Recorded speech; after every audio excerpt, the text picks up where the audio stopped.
بسم الله الرحمن الرحيم. أحبتي متابعي قناة شبكة مركز الجوز، يسرنا أن نلتقي في هذه الدقائق بالكابتن شامي سليمان الجوزي، الحكم الكبير ورئيس لجنة الحكام في دورة الشهيد. أهلا وسهلا كابتن شامي. يا هلا ومرحبا. كابتن شامي، هناك انتقادات كبيرة وجدل كبير حول التحكيم في دورة الشهيد وفي دورات المحافظة على وجه العموم، وبالرغم من أن دورة الشهيد لا زالت في أدوارها التمهيدية إلا أن هناك لغط كبير وجدل دائر حول بعض المباريات التي أديرت من قبل حكام الدورة. بودنا أن نسألك ما هو رأيك في مستوى التحكيم حتى الآن؟ بسم الله الرحمن الرحيم.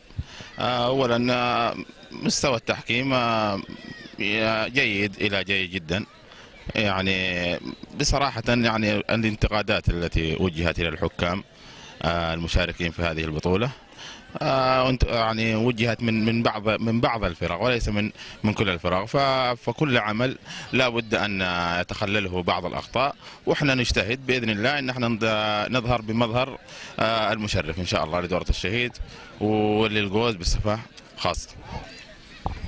جميعنا استمع وشاهد اللقاء مع الأستاذ محمد إدريس الصلبي رئيس نادي ريال مدريد، والذي وجه فيه انتقادات لاذعة جدا للحكام، وقال بما نصه أن هناك حكام يتعمدون خسارة ريال مدريد لأغراض شخصية، وقال بأن هناك حكام يرمون ضمائرهم خارج الملعب ويدخلون ليحكمون مباراة ريال مدريد. ما هو تعليقك على هذا التصريح وما حدث في مباراة ريال مدريد ونجوم الساحل؟ أقدم كامل الاحترام للأستاذ الغدير محمد إدريس الصلبي، وأنا ما أدخل في ذمم الحكام والأخوان في القائمين على بطولة الشهيد. فحكم مباراة ريال مدريد وساحل حلي، نعم هناك في أخطاء ولكن لم تكن يعني أخطاء متعمدة. الرجل اجتهد بقدر المعرفة التي يمتلكها، ولا يلام المرء بعد اجتهاده.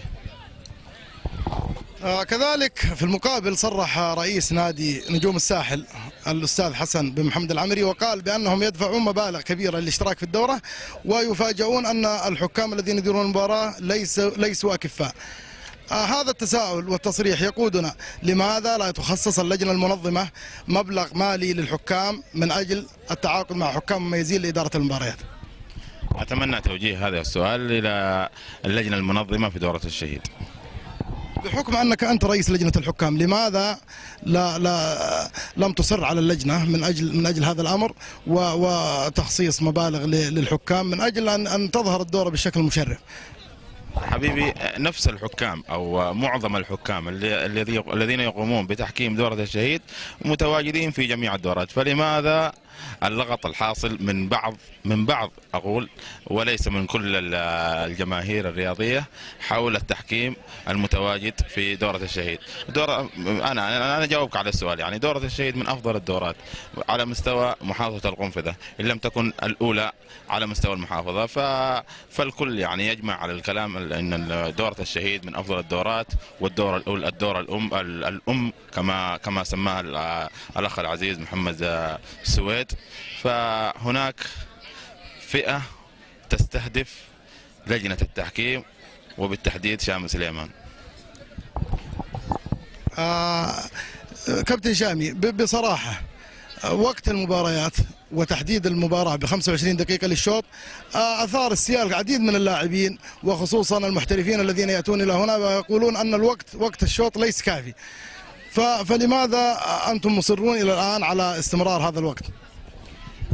من ضمن شروط البطولة وكان في حفل القرعة أن جميع رؤساء الأندية كانوا متواجدين في حفل القرعة، ورئيس اللجنة يعني أقر 25 دقيقة للشوط في المباريات التمهيدي وتقريبا نصف ساعة في الأدوار خروج المغلوب. فإذا لو كان يعني في اعتراض لو كان حدث في أثناء القرعة، وأنا يعني أعتقد أني أنا ألبي رغبة اللجنة المنظمة ليس إلا.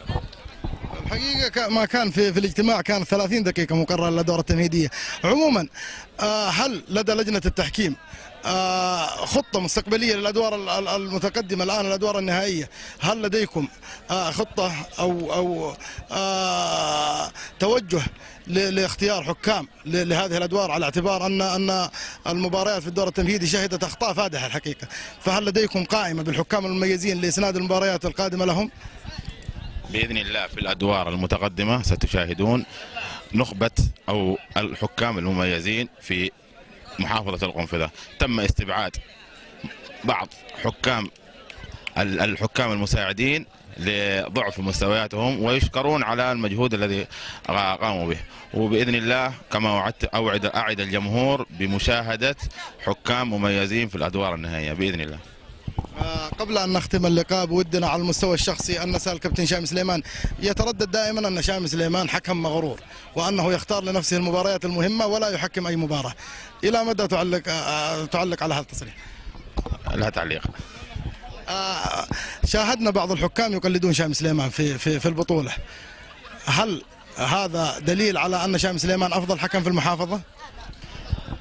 بصفتي يعني افضل حكم في المحافظه، هذه اخذتها يعني والحمد لله بجداره عن طريق عبر منتديات، منتدى وادي حلي وروابي حلي، وشهاده اعتز بها وافتخر بها. 4 سنوات متتاليه اكرم كافضل حكم في المحافظه، وباذن الله استمر على هذا النحو. أحبة المشاهدين، لا نود أن نطيل إليكم، سلطنا الضوء على أكثر الجوانب المهمة في دورة الشهيد ولجنة التحكيم. في الختام نسأل شامي سليمان، من هو الحكم الذي ترشحه لأن يكون خليفة شامي سليمان؟ أحمد خليل الغوزي. شكرا كابتن شامي، نود أن نكون قد سلطنا أهم الجوانب التحكيمية في دورة الشهيد، وإلى لقاء آخر، والسلام عليكم ورحمة الله وبركاته.